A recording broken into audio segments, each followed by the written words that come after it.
This week, we're going to work on authentication and authorization. We are specifically going to be using the registration system that comes with MVC, which does require some customization to make it usable. And the chapter in the book actually creates their own registration system. So I have included a link to their bookstore app so you can kind of follow along. The features that they go through are the same features that we are going to be using, but we are not going to reinvent the wheel. We are going to use the system that comes with MVC because it is a pretty good system as is. So what we're going to be doing is using the existing system and customizing it. So a lot of the information that is in this chapter, you are going to see us applying it to our own app. Okay, so as you go through here, there's going to be an app that you're going to download, and you're specifically going to be looking at adding in the components to make that whole registration system work. And then you'll be adding in the authorization attributes with roles so that you can limit what different users have access to.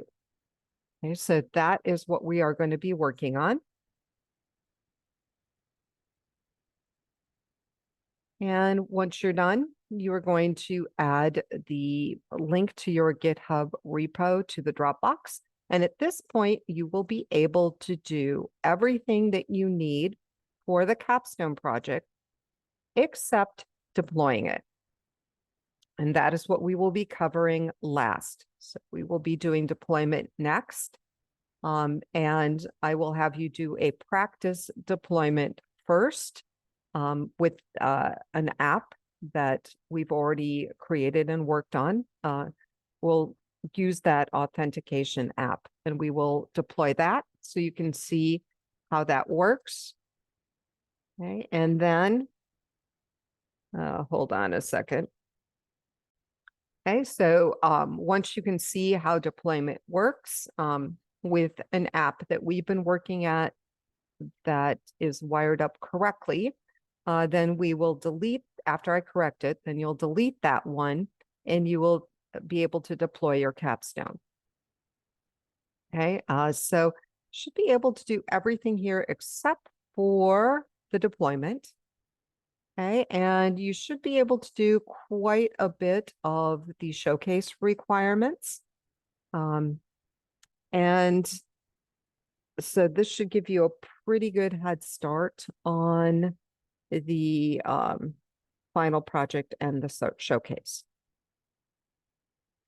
And for those of you that are interested in learning more about identity and security and third-party authentication and all of that, I do have some links to different tutorials and sources for you.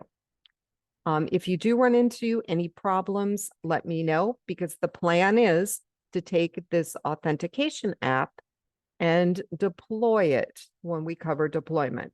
So you do need to get this thing up and running.